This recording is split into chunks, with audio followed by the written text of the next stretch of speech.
thank you for tuning in for this video.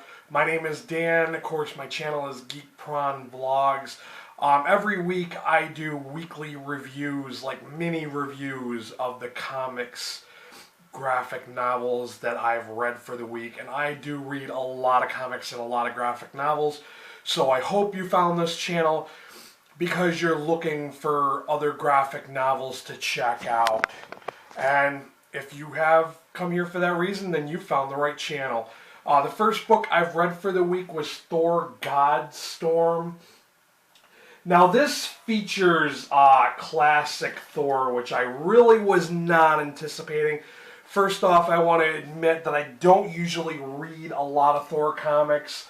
I kind of admit I was sucked in by the cover, and I wasn't anticipating it being classic Thor. So I just really could not get into it. And to be straight up honest with you guys, I only rated this one 2 out of 5 stars. I just really cannot get into that classic 1960s comic books.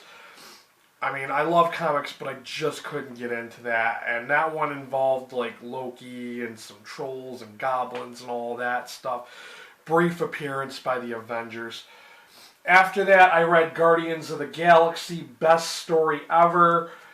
If you are a fan of the Guardians of the Galaxy, I would check out their other books. I read this one. The first half of this, was decent, and I thought it was a 3-star story. But then you get into these other filler type things. And a lot of these fillers, I think, were featured in other Guardians of the Galaxy stories. One of them is a prequel to the Rocket Raccoon, his own spin-off series for Marvel. That was decent, but this one, as a whole book, I only rated this one 2 out of 5 stars too.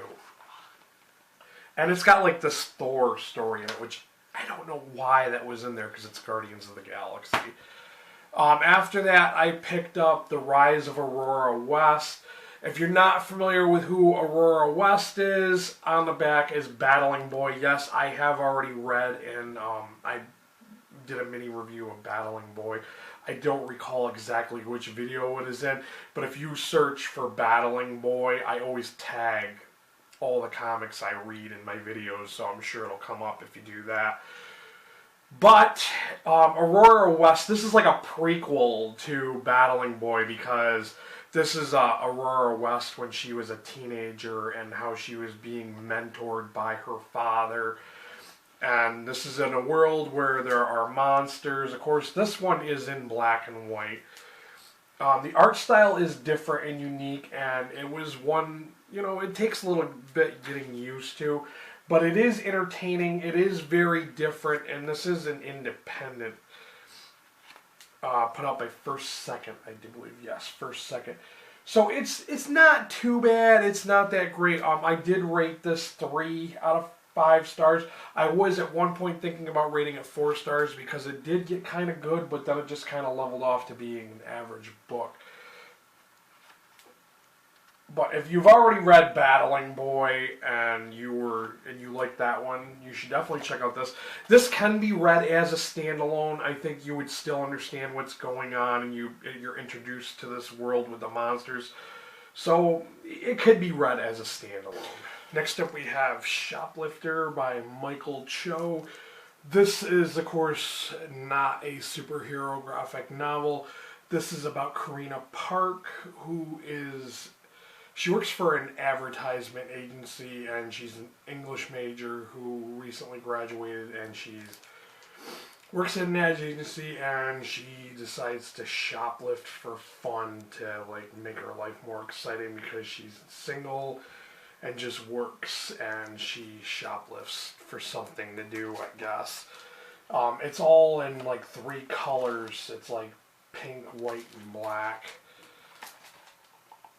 It was just okay. It was really, really short. I really didn't know what to think of it. I thought it was just okay, and I only rated this 3 out of 5 stars. Not really that great of a story, so it was just, After that, I read Planetary, Batman. Night on Earth, and this one is a crossover of Planetary and Batman. There's this one guy that Planetary's trying to capture, and he has the ability to like take people to other dimensions or other Earths, and Planetary gets sucked into this little vortex in Gotham City, and they see like different incarnations of the Batman because the guy that can do this ability has murdered some people and Batman's trying to capture him. So it was kind of action packed with Batman fighting Jaquita, who is one of the members of Planetary. It was interesting, but it was very short. It's like a hardbound single issue paperback. But it was enjoyable, and I did rate this 4 out of 5 stars. Next up, we have The Motherless Oven by Rob Davis. This was a really bizarre book about this kid. Okay, first let's start off with the worlds. Like, the world is set where children create their parents instead of parents creating children. Yeah, that alone is weird. And the parents are like robot machinery type things. And the origin of like where children come from is supposedly the motherless oven. And they have like, instead of birthdays, they have death days, like a certain date where they know they're going to die. It's just so weird and out there, and it's all in black and white, of course. But I don't want to say too much more than that. There's like things like they watch what they call the wheel, and every day of the week it's like a kaleidoscope thing. I don't know what's up with that. They never explain it. And they have their clocks are set to certain times where it'll be like the weather is based on a certain time, so there's like knife storms instead of rainstorms, and knives rain down from the sky, or it may be like laughing gales, like the wind is laughing. It's this really bizarre.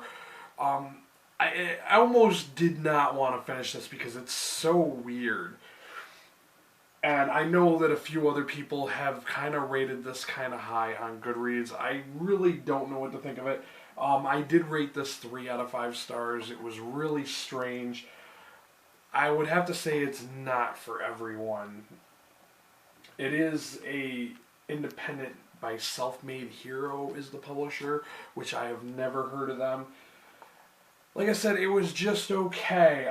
Like I said, and I'm also really not sure of it. I really don't think, I don't know who I would recommend this to. If you like bizarre things, maybe check this out. It was just okay. It's not like something I would label as a must read.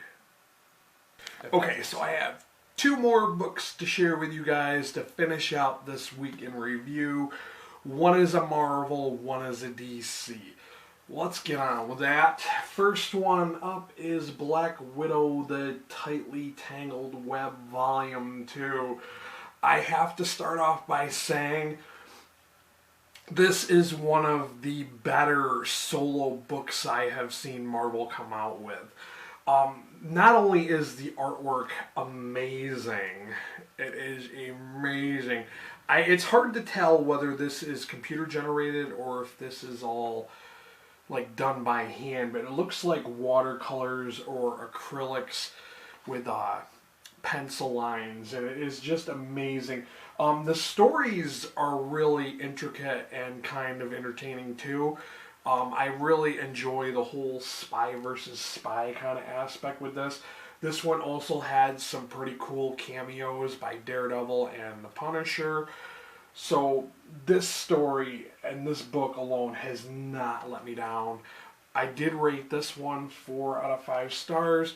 Whether you are a fan of the Avengers film or if you are a, crime drama spy type fan, you might really enjoy this. It's really worth checking out. After that, I read the new Suicide Squad Volume 1, Pure Insanity. Now this one picks up from the events of the last series where you know, Amanda Waller went to the Black Manta and asked him if he wanted to join the Suicide Squad. And we were kind of like not sure what was going on. This one, the artwork was touch and go. Like the beginning of this book was really, really interesting. They're going on out of the country missions. And the team makeup, the whole like interaction between the team was kind of interesting. The story was good. I was thinking this was going to be a 4 out of 5 star book, but then it got to the middle of it and then it started to wind down really fast. The artwork got bad. I don't know if they switched artists at some point. And then they totally revamped the Suicide Squad again by adding different people. And I hate the fact that they're constantly changing their layout. I mean, sometimes it's good when, you know, certain characters get boring or overused, but then, like, I don't know what the deal is with the whole Deadshot character. He's got, like, this gay porn stash thing going on, which I think is not very flattering and makes him look kind of goofy in this book. But I only rated this one 3 out of 5 stars. I'm not saying I will never read another Suicide Squad. I think it is a worthy series of picking up and reading, but just this one was just, the ending was so meh. It was not good. Well, anyways, if you've made it this far into this video and you find yourself watching these every week, please hit the subscribe button. Like this video, share it with your friends, and comment down below if you plan on reading any of these or if you've already read any of them. Thank you for watching, and until next time, later guys.